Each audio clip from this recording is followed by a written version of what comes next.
Hello everyone बर्तमान आमे दशम श्रेणी गणित सब्जेक्टिव क्वेश्चन केमिति आसे 2025 मोपाई केमिति क्वेश्चन आसीबो तार गोटे नमूना मु प्रस्तुत करिछि। ओके तो आज सेट 1 करबा एई भली 10 टी खंडे सेट आमे करबा 10 टी कला परे तमे आउ 10 टी करिया पई चेष्टा करबो। परीक्षा पूर्व मिनिमम 20 टी सेट कर दबो ताल तम कॉन्फिडेंस लेवल बढ़ी जिवो एवं परीक्षा भल कर। ओके परीक्षा 50 ରୁ 50 रखिपर एवं सब्जेक्टिव क्वेश्चन गुड़िक कॉन्सेप्ट वाइज क्लियर करके जहाँद्वारा कि तुमको एमसीक्यू गुड़ा से कॉन्सेप्ट भल भाव क्लियर हवा दरकार। ओके चलो आम आज गोटे देखा सेट नंबर 1। ओके तो देख 1A रे कौन क्वेश्चन आसे समाधान कर। तो समाधान कर क्वेश्चन दे 4x + 6y = 3xy एवं 8x + 9y = 5xy where x is not equal to 0 y is not equal to 0। Okay ये भली गोटे 5 नंबर क्वेश्चन टी आसीबो। ओके देख पिला माने एटी समाधान कर कहिछि। ओके तो समाधान कर कहिछि तमे जेकोनसी तीनोटी प्रणाली अछि हमरो जेकोनसी प्रणाली तमे करि परिबो। ओके जाहाको जो प्रणाली सहज लागुछि से प्रणाली रे कर दबो।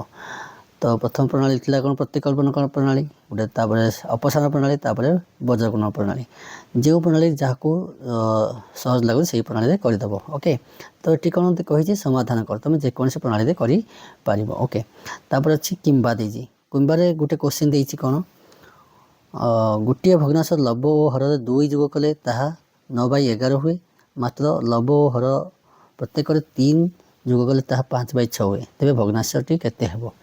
तो यही क्वेश्चन टी पाटीगणित आसी। ओके तो यही दुईटी क्वेश्चन आसो तुमको ये दुईटी क्वेश्चन जोटी तुमको आसो से गोटे करदे। बहुत पिला भूल करते दुईटा जाक क्वेश्चन करते किंतु सेठी दुईटा जाक क्वेश्चन कले तुमको 10 मार्क मिलवानी सेठी 5 मार्क मिल किंतु दुईटा कले तुम समय नष्ट हम। किंतु मन रखा उचित 1 नंबर ए रे देछि प्रथम क्वेश्चन किंबा किंबा जो क्वेश्चन देछि से दुईटा क्वेश्चन जो क्वेश्चन तुमको आसो से क्वेश्चन गोटे कर दुईटार गोटे कर। ओके तापर जे बी क्वेश्चन को तो बी क्वेश्चन देछि गोटे पूर्ण वर्ग रे परिणत कर समाधान कर 12x² + x - 6 = 0। तो यही मध्य गोटे इंपोर्टेंट क्वेश्चन पूर्ण वर्ग रे परिणत कर समाधान कर। ओके तो ये विभिन्न प्रकार क्वेश्चन आसीबो तमे से गुडा को प्रैक्टिस कर दबो। तापर किंबा देछि जदि a * b - c * x² + b * c - a * x + c * a - b समीकरण बीजोड़ समान हुए तेबे दर्शाओ जे 2/b = 1/a + 1/c। ओके तापर जीवा 2 नंबर क्वेश्चन 2 नंबर ए रे क्वेश्चन देछि कोन एक समांतर अनुक्रम रे अवस्थित तीनटी राशि जोगफल 18 और गुणफल 192 हेले संख्या गुड केते एठी मध्ये गोटे इंपोर्टेंट क्वेश्चन आको भल भाव प्रैक्टिस कर दबो। तापर किंबा किंबा रे कोन क्वेश्चन देछि 3 × 8 + 6 × 11 मिश्रण 9 × 14 डॉट रो n तम पद निर्णय कर एठी मध्ये गोटे इंपोर्टेंट क्वेश्चन। ओके एगुड को सब भल भाव प्रैक्टिस कर दबो। ओके चलो जे बर्तन बी रे कोन देछि गोटे इंपोर्टेंट क्वेश्चन मैथमेटिक्स शब्द जदुच्छा गोटे अक्षर ए कि टी बाछिबार संभाव्यता स्थिर कर एटा ए क्वेश्चन टी संभाव्यता रो आसीछि। ओके तो आको मध्ये भल प्रैक्टिस कर दबो। तापर किंबा देछि जदि ए प्रथम क्वेश्चन न आसला किंबा कर दबो किंबा कोन देछि गोटे निम्नस्थ सारणी अंतर्भुक्त तथ्यावली मध्यमा निर्णय कर मध्यमा निर्णय करिया पई कहिछि ये बहुत सहज क्वेश्चन। ओके तुम ये दुईटा बी रे जो अच्छी मैथमेटिक्स आउ किंबा तुम जोटा सहज लगे सही करदेव। ओके तुमको यदि मध्यमा निर्णय कर मध्यमा करदेव। ओके संभाग देछि बारंबार देछि 0 ରୁ 10 10 ରୁ 20 20 ରୁ 30 30 40 40 ରୁ 50 50 60 बारंबार 6 9 17 34 20 14। ओके तो मध्यमा यदि सहज लगे तो मध्यमा कर जब संभाव्यता जहाँ क्लीयर अच्छी संभाव्यता करदेव। ओके तापर क्वेश्चन देखीदबा कौन क्वेश्चन अच्छी तो सी अच्छी x1, x2, x3 dot dot इत्यादि n संख्यक लब्धांकर माध्यमान m जदि summation of n y = 1 x1 - xi - 5 = 60 एवं summation of n i equal to 1 x i minus 8 equal 24 हुए तेज एन ओ एम स्थिर कर एन ओ एम स्थिर करने कही ओके एटा मध्य परिसंख्यान चैप्टर रु आसी तापर स्थानक ज्यामिति गोटे क्वेश्चन आसी जे स्थानक ज्यामिति साहाय्य प्रमाण कर जे एक सामांतरिक चित्र कर्णद्वय परस्पर को समद्विखंड करते यही क्वेश्चन गुड़ भल भाव प्रैक्टिस करदेव ओके तापर जी आउ गोटे question sample question 3 number A तो यहाँ देखे आमर गोटे प्रमाण करने कही उपपाद्य प्रमाण कर एक त्रिभुज दुई बाहु को समानुपात अंतर्विभाजन कर रेखा उक्त त्रिभुज तृतीय बाहु सह समांतर ओके यहाँ गोटे उपपाद्य जदि एटा नु आसूँ कि देख गोटे वृत्तर गोटे क्वेश्चन आसी एक वृत्तर कौन गोटे बिंदु पी दे वृत्त प्रति एक स्पर्शक खंड पीटी और छेदक पी ए भी अंकित हेले प्रमाण कर जे P A into P equal to P A into P B equal to PT square okay तो मैं दुईटा क्वेश्चन जोटी आसो से करदेव तापर बी अच्छी अंकन देख अंकन केमी क्वेश्चन आसे त्रिभुज एबीसी रे बीसी 6.5 सेमी बी वाई मध्यमार दैर्घ्य 6 सेमी मध्यमा देछि सी जड़े मध्यमा जोड़िए मध्यमा देछि दैर्घ्य 5 सी जड़े मध्यमार दैर्घ्य देछि 5.5 सेमी ताल त्रिभुजटी अंकन कर ओके तापर किंबार देछि त्रिभुज एबीसी अंकन कर जहार बीसी 6 सेमी ए कोण 60 डिग्री एवं एडी मध्यमा दैर्घ्य 4.5 सेमी त्रिभुजटी अंकन करी 3.5 सेमी व्यासार्ध विशिष्ट वृत्त अंतर्लिखन कर एटा अंतर्लिखन करने शेष में अंतर्लिखन कर 3.5 सेमी व्यासार्ध नहीं गोटे वृत्त भितर गोटे त्रिभुजटे अंकन करदेव ओके तो ये क्वेश्चन आसे सो ये गोटे क्वेश्चन गोटे बहुत इंपोर्टेंट अच्छी ये भल भाव प्रैक्टिस करदेव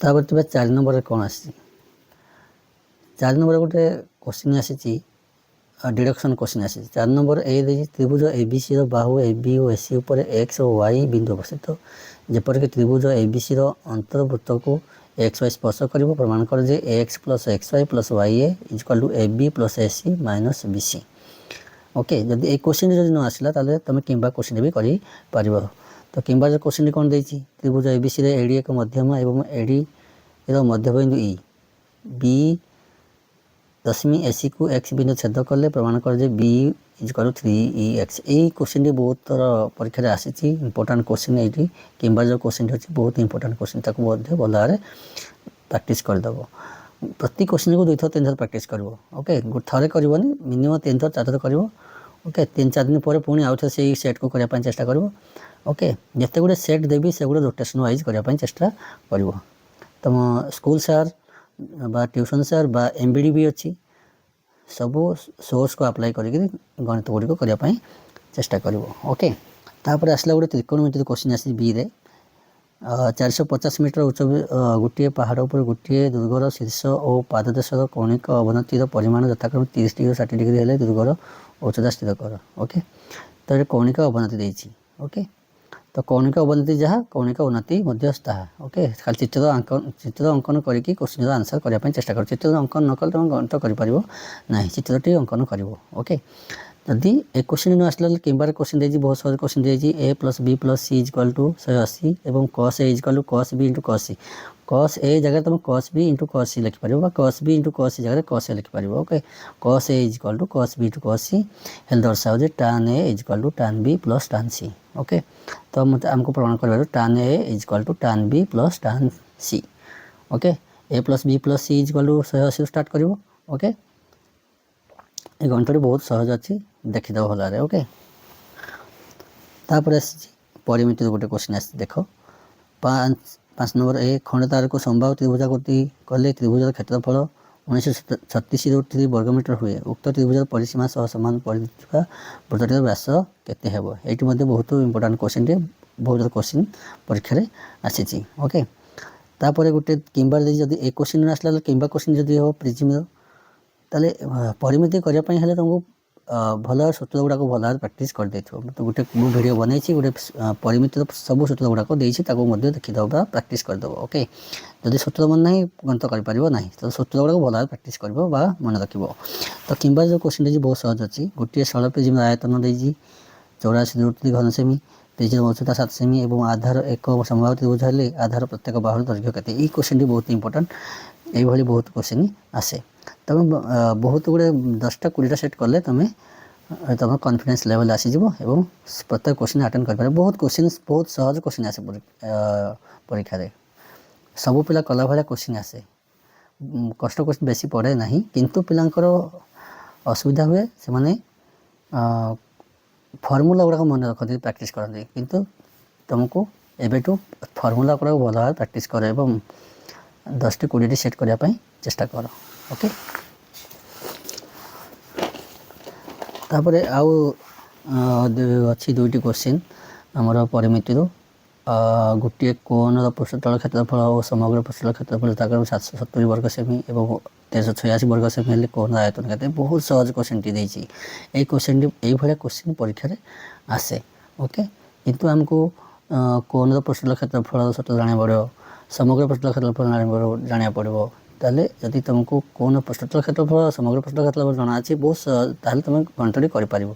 ଓକେ, ତାହେଲେ କୋଣର ଆୟତନ ମଧ୍ୟ ତୁମେ ବାହାର କରିଦେବ। ଆଚ୍ଛା, ଯଦି ଏଇ କୋଶ୍ଚିନ୍ ନ ଆସିଲା, ସେକେଣ୍ଡ କୋଶ୍ଚିନ୍ ଦେଖିବ। ଗୋଟିଏ ଗୋଲକର ପୃଷ୍ଠତଳ କ୍ଷେତ୍ରଫଳ, କିନ୍ତୁ ଗୋଲକର ପୃଷ୍ଠତଳ କ୍ଷେତ୍ରଫଳ ଫର୍ମୁଲାଟି କ'ଣ ତୁମକୁ ପ୍ରଥମେ ଜାଣିବାକୁ ପଡ଼ିବ। ଓକେ, ତୁମେ ବାରମ୍ବାର ପ୍ରାକ୍ଟିସ୍ କର, ବହୁତ ସହଜ କୋଶ୍ଚିନ୍ ଆସେ।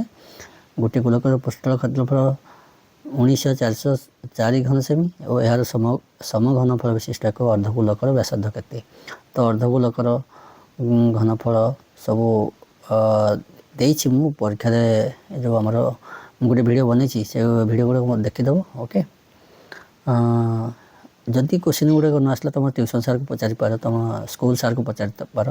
ଓକେ, ତ ଗୋଟେ କୋଶ୍ଚିନ୍କୁ ମିନିମମ୍ 3 ଥର ପ୍ରାକ୍ଟିସ୍ କର। ଓକେ, ଆଜି କଲା ପରେ ତାପରେ 2-3 ଦିନ ପରେ ପୁଣି ଆଉଥରେ ସେ ସେଟ୍କୁ କରିବା ପାଇଁ ଚେଷ୍ଟା କର। କାହିଁକି 2-3 ଦିନ ପରେ ତୁମେ ନିଜକୁ ନିଜେ ପରୀକ୍ଷା କରିବ ଯେ ମୋର ମନେ ଅଛି କି ନାହିଁ। ଓକେ, ତ ଏମିତି 10ଟି 20ଟି ସେଟ୍ କରିଦେଲେ ତୁମର କନଫିଡେନ୍ସ ଆସିଯିବ ଏବଂ ପରୀକ୍ଷାରେ ସବୁ କୋଶ୍ଚିନ୍ କରିପାରିବ, 50ରୁ 50 ଆଣିପାରିବ। ଓକେ, ତ ଦେଖିବା ଆଜି ପାଇଁ ଏତିକି। ନେକ୍ସଟ ଭିଡ଼ିଓରେ ଦେଖିବା ସେଟ୍ 2ର ମୁଁ ଗୋଟେ କୋଶ୍ଚିନ୍, କେତେ ଗୁଡ଼ିଏ କୋଶ୍ଚିନ୍ ଆଣିବି, ଇମ୍ପୋର୍ଟାଣ୍ଟ କୋଶ୍ଚିନ୍। ତୁମେ ଏଇଗୁଡ଼ା 2 ଦିନ ଭିତରେ କମ୍ପ୍ଲିଟ୍ କରିବା ପାଇଁ ଚେଷ୍ଟା କର। ଓକେ, 2 ଦିନ ପରେ, 2 ଦିନ ମିନିମମ୍ 2 ଦିନ ଟାଇମ୍ ନିଅ। ଓକେ, ଯଦି ପାରୁଛ, ଯେଉଁମାନେ ଭଲ ପିଲା ସେମାନେ ମଧ୍ୟ ଗୋଟେ ଦିନରେ ମଧ୍ୟ ଏଇ ସେଟ୍ଟି କରିଦିଅ।